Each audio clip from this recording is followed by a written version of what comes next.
Bueno, arrancamos entonces unidad 4, después del breve repaso que hicimos recién, vamos a ver cómo se unen los elementos entre sí. Este tipo de unión son uniones químicas. Recuerden, en las uniones químicas se forman con puestos nuevos, mientras que en las físicas no. Antes de arrancar, vamos a empezar a definir conceptos como para tener todos el mismo idioma. Recuerden que en la química todo se nombra y todo se homologa. Entonces, ¿a cómo vamos a definir los enlaces químicos? Es una fuerza que actúa entre dos átomos o grupos de átomos con una intensidad lo suficientemente grande como para mantenerlas juntas y formar unas sustancias distintas. Propiedades físicas distintas, propiedades químicas distintas y funciones sobre todo distintas.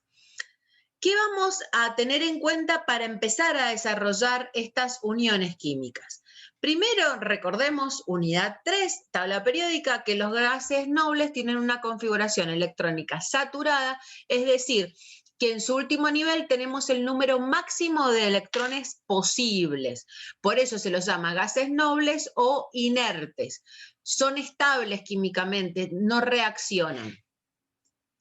Los elementos representativos, recuerden, grupo 1, grupo 2A o 3, 4, 5, 6, 7A, son los representativos, tienen los niveles internos de energía saturados, es decir, completos, pero en el último nivel vamos a tener de 1 a 7 electrones, es decir, van a ir completando el último nivel, primero con un electrón, en el elemento que está al lado tendrán 2, el elemento que está al lado tendrán 3. Recuerden que el grupo me daba la cantidad de electrones que tenía en el último nivel. Por lo tanto, esta secuencia se va a completar del grupo 1 al grupo 7, como en el grupo 1 voy a tener un electrón. En el grupo 2, que va a ser el elemento que está al lado, voy a tener 2 electrones. En el grupo 3, que es el elemento que está al lado, voy a tener 3 electrones en su último nivel hasta llegar a 7. ¿Sí? Y por último, recordemos, la electronegatividad era la fuerza o la capacidad que tenía un elemento para captar un electrón de otro elemento. Recuerden que era una propiedad periódica, es decir, que iba modificándose a lo largo de la tabla periódica y aumentaba de abajo hacia arriba y de izquierda a derecha. Por lo tanto, los elementos del extremo superior derecho de la tabla periódica eran los más electronegativos. ¿Cuál habíamos dicho que era el más electronegativo? El flúor. Es decir, el flúor le quita los electrones a todos los elementos de la tabla periódica, a todos los que tenga enfrente. El flúor es como, va a sonar un poco raro en esta época actual que estamos hablando, pero es como el macho alfa de la manada de elementos. Siempre es el elemento más electronegativo y siempre que esté enfrente a otro elemento, los electrones se los deja el flúor siempre. Siempre, siempre. Por lo tanto, si es una propiedad periódica, vamos a tener que los metales, que son los que están a la izquierda de la tabla periódica, van a ser los elementos que tenemos menos electronegatividad.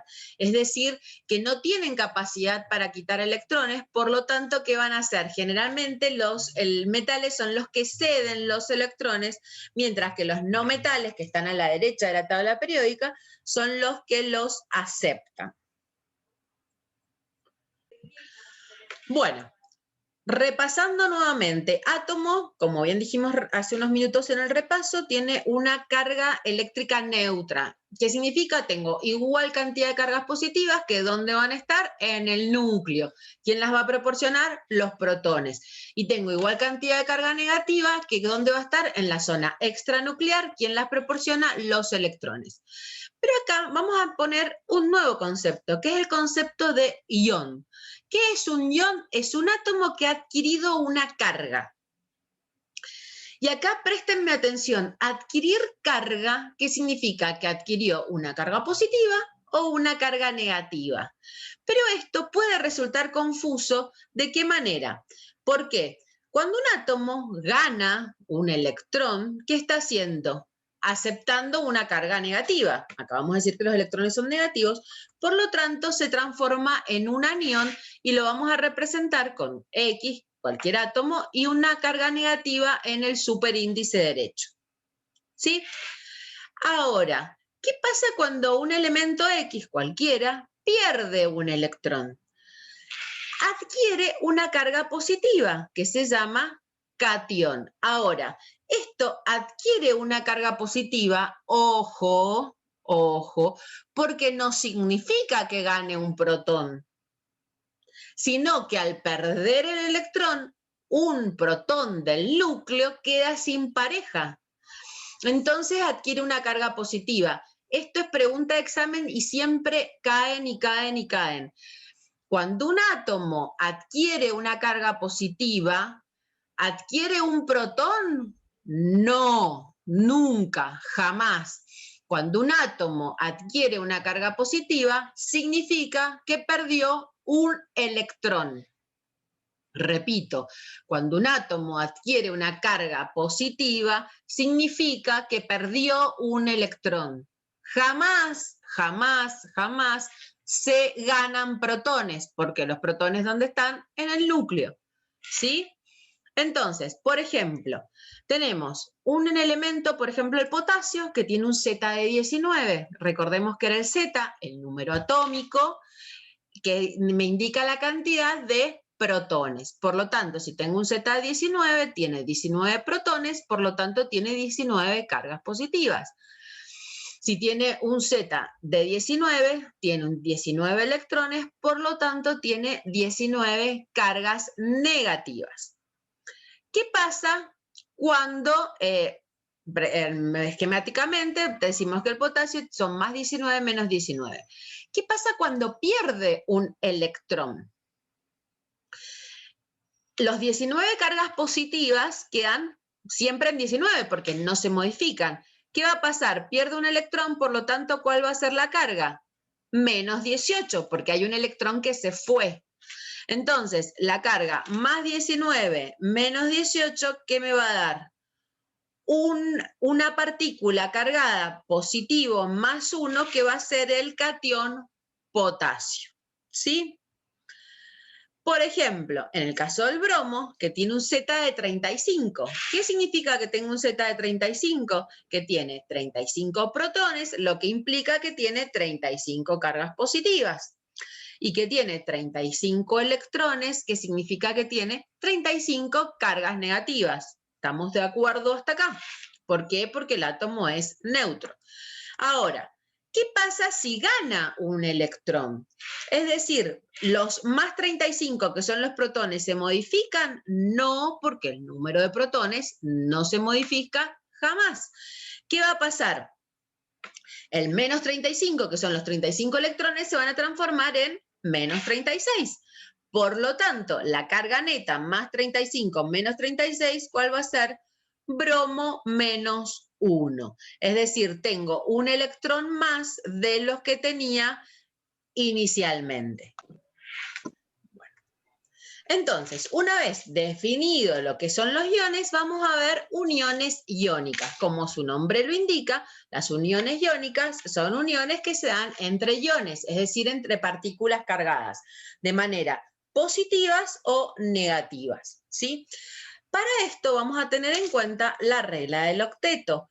¿Cuál era la regla del octeto que la vimos en la unidad anterior? Todos los elementos representativos adquieren la configuración del gas noble inmediato. Es decir, tienen que completar los electrones de último nivel, que son 8. Entonces, ¿qué voy a tener? Se van a producir entre metales y no metales, porque recuerden que se tienen que producir entre iones. Entonces van a haber partículas cargadas positivas, que son las que van a perder electrones, y partículas con cargas negativas, que son las que van a ganar electrones. Entonces, se tienen que dar entre elementos que tengan una gran diferencia de electronegatividad, es decir, elementos con poca electronegatividad, como son los metales, que son los que van a perder los electrones, y elementos con alta electronegatividad, que son los no metales, que son los elementos que van a ganar esos electrones.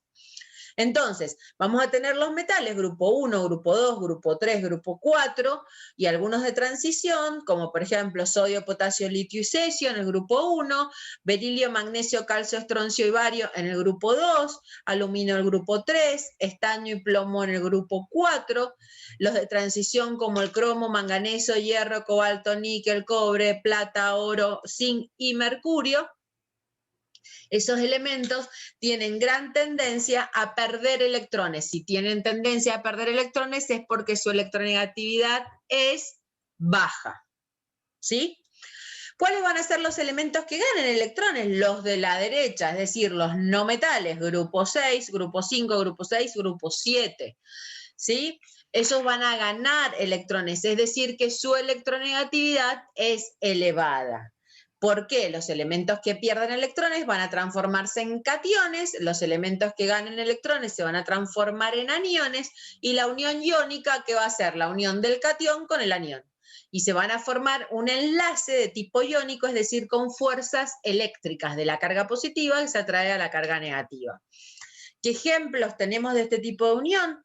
El sulfuro de sodio, si ustedes se fijan, tenemos sodio grupo 1, azufre grupo 6, cloruro de calcio, calcio grupo 2, que es el catión, cloro grupo 7, que es el anión, bromuro de aluminio, el aluminio grupo 3, que es el catión, bromo grupo 7 es el anión.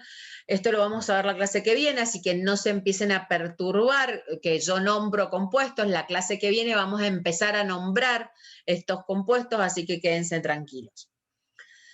Bien, ¿cuál sería nuestra otro tipo de unión? Nosotros vimos uniones iónicas dadas entre iones, es decir, partículas cargadas. Pero ¿qué pasa? Hay otros compuestos que están dadas, por ejemplo, entre dos no metales. Entonces, si son dos no metales, tienen la misma o la diferencia de electronegatividad entre esos compuestos es muy poca. Entonces, decimos que las uniones covalentes se producen entre elementos que tienen poca diferencia de electronegatividad. Es decir, no hay transferencia de electrones, no es que un elemento le saca electrones al otro. Y ojo con esta frase, poca diferencia de electronegatividad no significa poca electronegatividad. Al contrario, los no metales, recuerden que tenían una electronegatividad elevada. Lo que es chiquita es la diferencia entre los dos elementos. Entonces, como la diferencia de electronegatividad es muy poca entre ambos elementos, no existe uno más poderoso para que le saque los electrones al otro. Entonces, como no hay cesión de electrones, ¿qué hay? Colaboración, se comparten. Los electrones que necesitan para completar ese octeto que nosotros dijimos que teníamos que completar, se comparten. Y así van a adquirir ambos elementos la configuración del gas noble. Por ejemplo, acá tenemos el hidrógeno. Recuerden que el hidrógeno era un elemento que tenía un comportamiento medio errático y no tenía una ubicación puntual en la tabla periódica. Lo ubicábamos a la izquierda arriba en el grupo 1. Y el gas noble al cual se va a querer aparentar el hidrógeno va a ser el helio, que es el primero de la tabla periódica de la derecha. El periodo 1, el gas noble que está a la derecha. Entonces, vamos a tener la molécula de hidrógeno, está formada por dos átomos de hidrógeno. Ahora, ¿cómo se forma esta molécula? Yo tengo un hidrógeno que tiene un electrón enfrentado a otro átomo de hidrógeno que tiene otro electrón, y nosotros tenemos que adquirir la configuración del helio, es decir, dos electrones en su último nivel. Entonces, ¿qué van a hacer estos hidrógenos? Los dos tienen la misma fuerza, entonces uno no le puede sacar el electrón al otro. Entonces lo van a compartir. Y si ustedes se fijan, el primer hidrógeno tiene la configuración del helio porque tiene los dos electrones, y el segundo hidrógeno también tiene la configuración del helio porque tiene dos electrones. Entonces, ¿cómo lo vamos a representar esquemáticamente? Hidrógeno rayita hidrógeno. ¿Qué pasa, por ejemplo, en el caso del oxígeno? El oxígeno pertenece al grupo 6. Si pertenece al grupo 6, ¿cuántos electrones tiene en su último nivel? 6. Entonces, tengo un átomo de oxígeno con 6 electrones. otro átomo de oxígeno con 6 electrones. Entonces, ¿qué voy a hacer? ¿Hay un oxígeno que sea más poderoso que el otro átomo de oxígeno? No, es decir, no le puedo sacar electrones, porque los dos tienen 6, entonces, ¿qué voy a sacarle uno y me va a quedar con 4? O sea, no es viable eso. Entonces, ¿qué tienen que hacer? Compartir. ¿Cuántos electrones van a compartir cada uno? 2. Si ustedes se fijan, este átomo de oxígeno que tenía 6, comparte 2 con el oxígeno de al lado, entonces queda con 8, 4, 6, 8. Y el segundo átomo de oxígeno, que también tiene los 6, que son estos 6 blanquitos, al compartir con los 2 electrones del oxígeno del lado, también completa su octeto y queda con 8. Entonces, esta molécula está formada por un átomo de oxígeno que comparte 2 pares de electrones con su oxígeno para formar la molécula de oxígeno que está formada por 2 átomos, es decir, es biatómica. Un ejemplo más, por ejemplo, puede ser el enlace, el átomo de nitrógeno. La molécula de nitrógeno también es biatómica, es decir, que está formada por 2 átomos de nitrógeno. El nitrógeno pertenece al grupo 5. Si pertenece al grupo 5, ¿cuántos electrones tengo en el último nivel? 5. Entonces, tenemos nuestro átomo de nitrógeno enfrentado a otro átomo de nitrógeno. Tengo 5. ¿Cuántos electrones me faltan para completar el octeto? 3. ¿Pero yo se lo puedo sacar el nitrógeno al lado? No, porque es igualmente poderoso que yo. Entonces, como no se lo puedo sacar, ¿qué tengo que hacer? Compartir. Entonces, me junto con el nitrógeno al lado y decimos, compartimos 3 electrones cada uno. Entonces, el primer nitrógeno queda con 2 y 3, 5, y 3 que tiene el vecino, 8. Y el segundo nitrógeno queda con 2, 3, 5, más 3 que tienen el vecino, se forman 8. Entonces, nosotros podemos decir que la molécula de nitrógeno está formada por 2 átomos de nitrógeno unidos por un enlace triple, es decir, 3 pares de electrones. Entonces, simplificando, podemos decir que las uniones covalentes se dan entre metales, entre 2 no metales. La electronegatividad entre ellas es similar, es decir, la diferencia de electronegatividad es baja, puede ser simple cuando se comparte un electrón, doble cuando se comparten 2 electrones y triple cuando se comparten 3 electrones. Bien, entonces tenemos uniones iónicas, uniones covalentes. Entonces vamos a hacer una pequeña aclaración en estas uniones covalentes. Las uniones covalentes, repito, son 2 átomos que comparten electrones para formar una molécula. ¿Por qué tienen que compartir? Porque las electronegatividades son similares. Dentro de esto vamos a hacer un ajuste de tuerca, entonces préstenme atención. Dentro de estos enlaces covalentes vamos a tener enlaces covalentes polares y no polares. Polares significa que hay polos. Polos no es el polo ártico, es polo positivo, polo negativo. Los enlaces covalentes no polares son los que no tienen polos. Entonces, ¿cuáles, por ejemplo, van a ser enlaces covalentes no polares? Como el de la figura, por ejemplo, la molécula de cloro. La molécula de cloro está formada por 2 átomos de cloro. El cloro es un elemento que pertenece al grupo 7, por lo tanto, ¿cuántos electrones tiene en su último nivel? 7. Entonces, para completar el octeto, ¿qué tiene que hacer? Uno más, ganar 1. Como tiene enfrente otro átomo de cloro, no tiene posibilidad de sacarle ese electrón. Entonces, ¿qué tienen que hacer? Compartirlo. Entonces, tenemos los 7 electrones de este primer cloro, más los 7 electrones del cloro que tenemos al lado. Entonces, comparten un electrón cada uno y forman la molécula de cloro. Ahora, ¿hay polos acá? No, porque son los mismos elementos. Entonces, yo voy a tener la misma densidad de carga en uno de los extremos que en el otro. Por eso decimos que son enlaces covalentes no polares. Generalmente estos enlaces covalentes se dan entre moléculas que, si bien o están formadas por el mismo átomo o por átomos del mismo grupo o de grupos muy cercanos.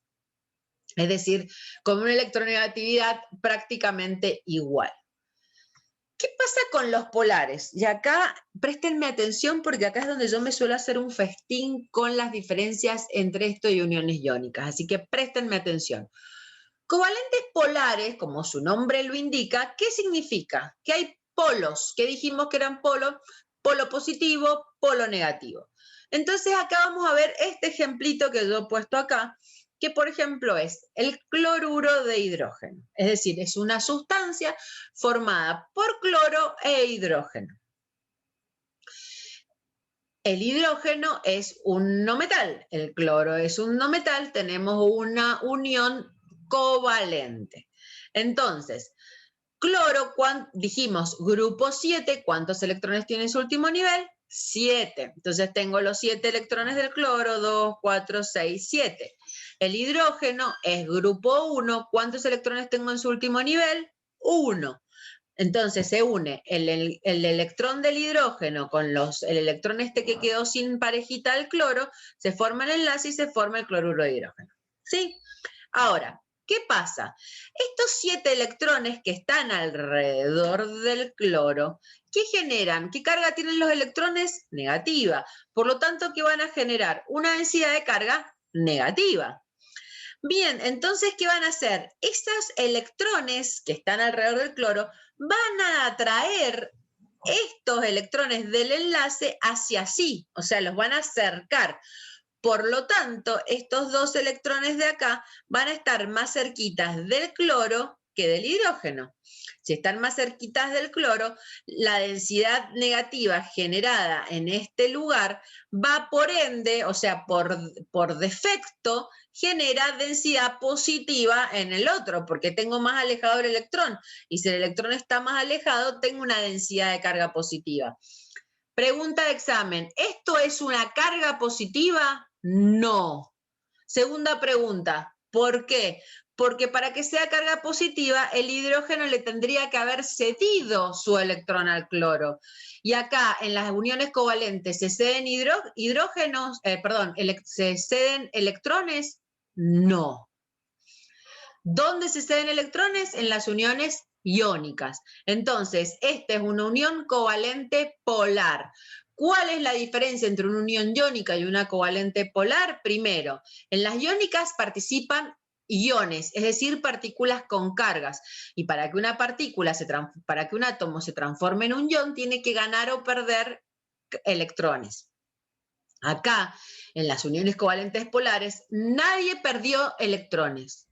Simplemente que los electrones compartidos están más cerca del elemento más electronegativo, generando una densidad de carga negativa sobre el mismo.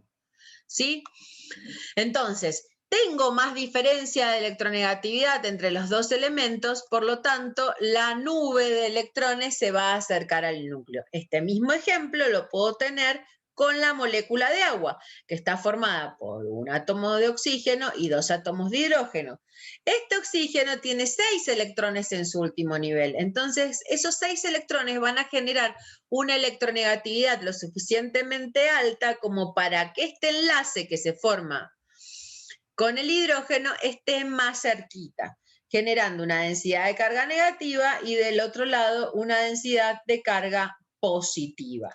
A este tipo de uniones covalentes se las denomina dipolo eléctrico. ¿Por qué? Porque hay 2 polos eléctricos, uno positivo y otro negativo. Por último, para la otra unión que nos queda para ver es la del enlace covalente coordinado o dativo. ¿Qué significa esto? Esto es como un enlace solidario, digamos. Los elementos necesitan los electrones, pero el que los va a proporcionar va a ser uno. Por ejemplo, el monóxido de azufre. Tenemos el oxígeno y el azufre. El oxígeno pertenece al grupo 6, por lo tanto, ¿cuántos electrones va a tener en su último nivel? 6. El azufre pertenece al grupo 6 también, por lo tanto, ¿cuántos elementos va a tener en su último nivel? 6. Entonces, ¿Qué pasa? Los dos pertenecen al mismo grupo, los dos tienen la misma electronegatividad, entonces ninguno le puede sacar los electrones a otro. Entonces, ¿qué van a hacer estos dos elementitos? Van a compartir y van a hacer un enlace doble. Es decir, tengo los 6 electrones del oxígeno más los 2 del azufre, completo los 8 que me requiere el octeto. El azufre es exactamente lo mismo. Tengo los 6 electrones del azufre más los 2 del oxígeno, completo los 8. Los dos felices y contentos, ¿sí? Pero, ¿qué pasa si yo agrego un oxígeno más para formar un dióxido de azufre? Se complica. ¿Por qué? Yo ya tengo mi óxido de azufre, el monóxido de azufre formado, con mi enlace doble, genial, paz, tranquilidad, no hay ningún problema. Este oxígeno que yo quiero involucrar en esa molécula me va a conflictuar. ¿Por qué? Primero porque tiene 6, entonces yo necesito que le dé los dos, hacer un enlace doble con el azufre. Entonces digo, bueno, listo, hago un enlace doble. Pero ¿qué pasa? Si yo acá hago un enlace doble, el oxígeno va a quedar con los 8 electrones, fantástico. Pero el azufre, si ustedes se fijan, tiene 2, 4, 6, 8. Si hace un enlace doble con el oxígeno va a quedar con 2 electrones del oxígeno, por lo tanto va a quedar con 10 electrones. Y se le complicó porque no queda estable. Entonces, ¿qué hace el azufre para resolver esta situación? Dice, compartamos los electrones, pero los electrones de ese enlace los pongo yo. Es decir, estos dos electrones que están acá, no me anda el mouse, ahí, los dos electrones que están acá forman un enlace con el oxígeno del lado, con la única diferencia que ese par de electrones, en lugar de ser compartido uno de cada uno, los dos electrones los pone el azufre. Es un enlace solidario, es decir, el azufre con tal de generar el enlace dice, bueno, yo pongo los electrones. Ahora, ¿los pierde? ¿Se los cede al oxígeno? No, porque si se los cede queda con 6. Entonces no se los puede ceder. Dice, no, yo te los doy para que hagamos el enlace, pero no te los puedes llevar. Entonces, al no cederlo, tampoco es un enlace con carga. Simplemente que estos dos electrones que son proporcionados por el azufre son utilizados tanto por el azufre para completar su octeto, como por el oxígeno para hacer exactamente igual. ¿Cómo lo voy a representar? Voy a tener el oxígeno, doble enlace azufre, que es este enlace de acá, o este de ahí. Y luego el enlace coordinado, ¿cómo lo voy a hacer? Con una flechita que va desde el elemento que cede, o sea, no que no cede, que proporciona los electrones, hacia el elemento que, bueno, que se beneficia de esos dos electrones para formar un enlace. Bien, ¿cómo vamos a representar estos esquemas? Obviamente que no podemos estar dibujando todos los electrones que tiene un elemento. Entonces aparece un diagrama hecho por Lewis, que es la manera de representar. Ustedes en el trabajo práctico van a tener varios de estos ejercicios para hacerlos. ¿Qué vamos a mostrar? ¿Qué vamos a dibujar solamente? Los electrones del último nivel, es decir, los electrones de valencia. Estos los vamos a formar, los vamos a dibujar utilizando cruces o círculos. Y las rayas y los guiones van a ser los que formen los enlaces. Por ejemplo, dijimos, en la molécula de hidrógeno tenemos un electrón se forma un enlace simple. La molécula de cloro, tengo un átomo de cloro con 7 electrones, otro átomo de cloro con 7 electrones, se forma un enlace simple que se figura con una raya. La molécula de oxígeno, como la que ya vimos, tengo los 6 electrones, se forma un enlace doble con doble raya, ¿sí? ¿Qué pasa cuando yo tengo que hacer un enlace coordinado? Y yo voy a tener distintos tipos de moléculas y distintos tipos de esquemas, donde en una molécula puedo tener enlaces dobles, enlaces dobles mezclados con enlaces simples. Como recién vimos también, la molécula del dióxido de azufre, donde tengo un enlace doble con un enlace coordinado.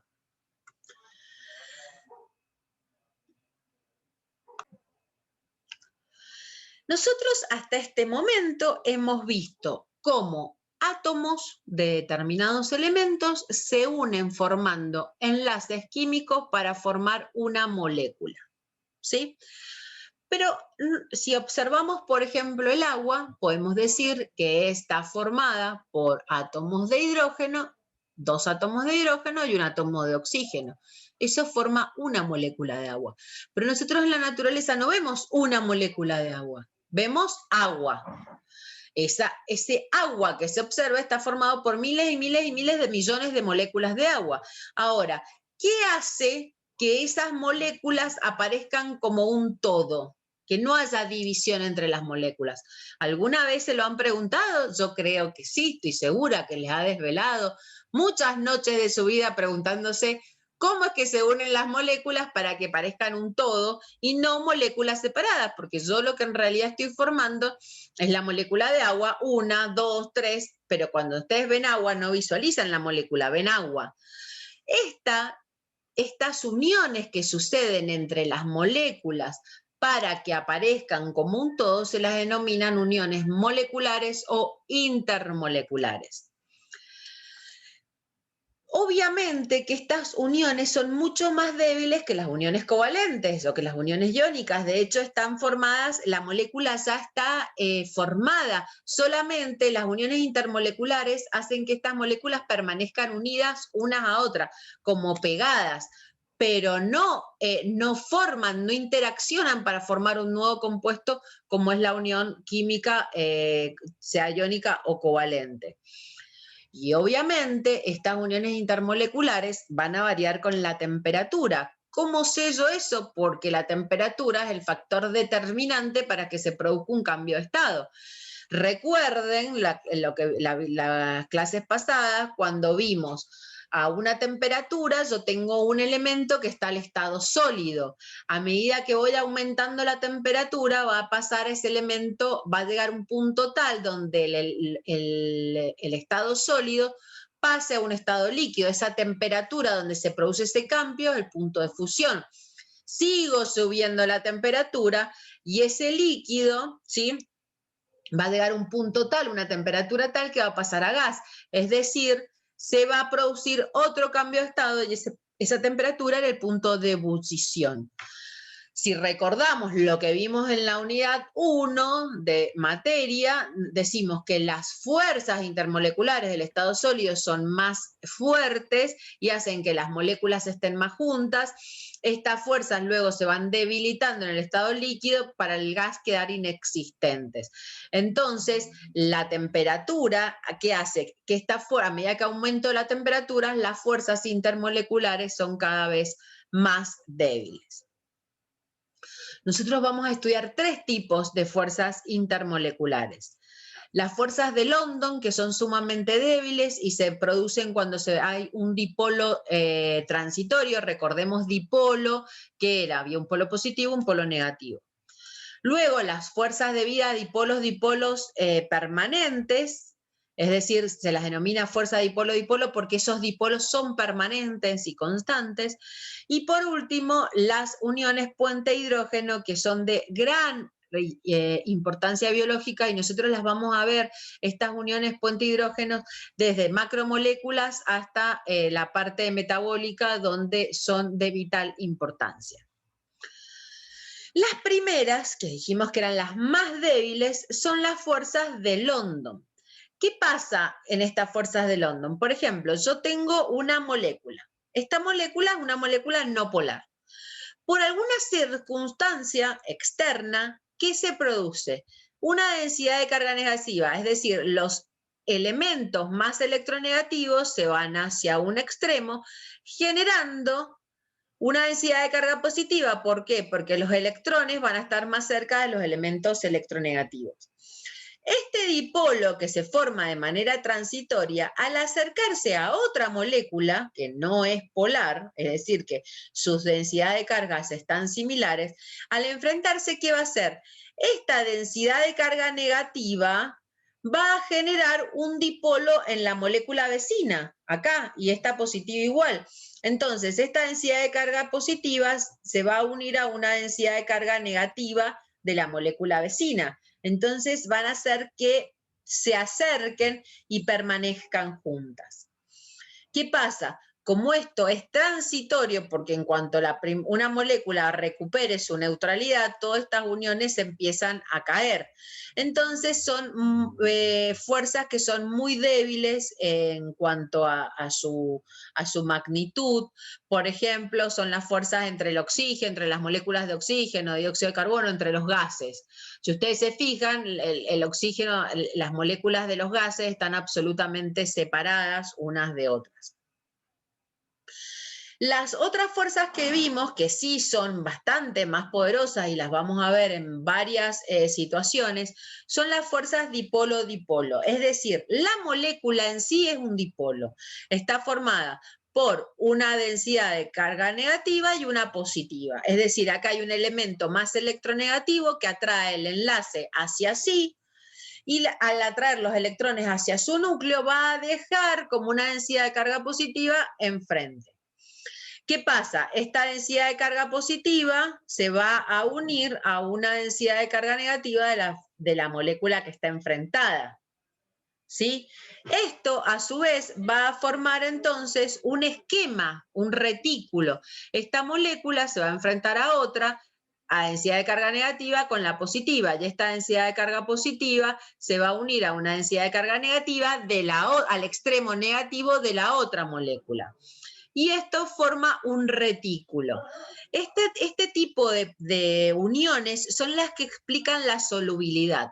Por ejemplo, si nosotros disolvemos cloruro de sodio en agua, ¿qué vamos a ver? El sodio tiene grupo 1, va a perder el electrón, forma el catión sodio, es decir, carga positiva.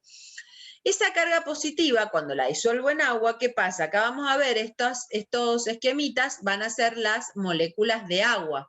La estructura de la molécula de agua, densidad de carga negativa con los hidrógenos que son positivos.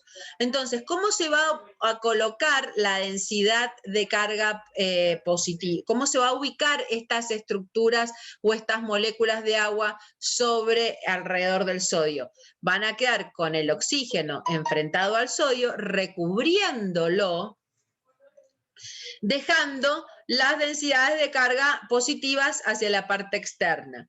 Mientras que en el caso del cloruro de sodio dijimos que soluble en agua es la sal, ¿no?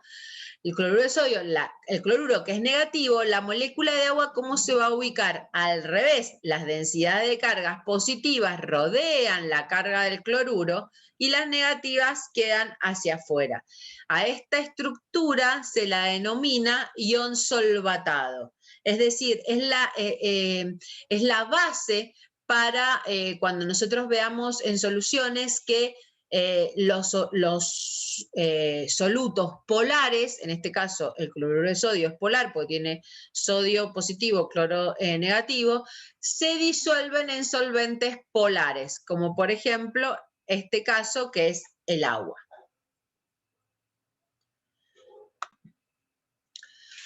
Por último, y no por eso menos importantes, quizás son las que más frecuentemente nosotros vamos a ver en este curso, son las uniones puente-hidrógeno. Si bien son muy similares a las anteriores, ¿por qué? Porque se dan entre moléculas polares, donde los átomos de hidrógenos están unidos a elementos muy electronegativos. Entonces, por ejemplo, yo voy a tener, en este caso, vamos a ver el ejemplo de la molécula de agua, tengo oxígeno, ¿sí? Muy electronegativo, es uno de los elementos más electronegativos de la tabla periódica, que está con hidrógenos, que son mucho menos electronegativos. Entonces se forma una molécula polar. Esta polaridad positiva que tienen los hidrógenos se van a unir a la densidad de carga negativa que tiene la molécula de al lado.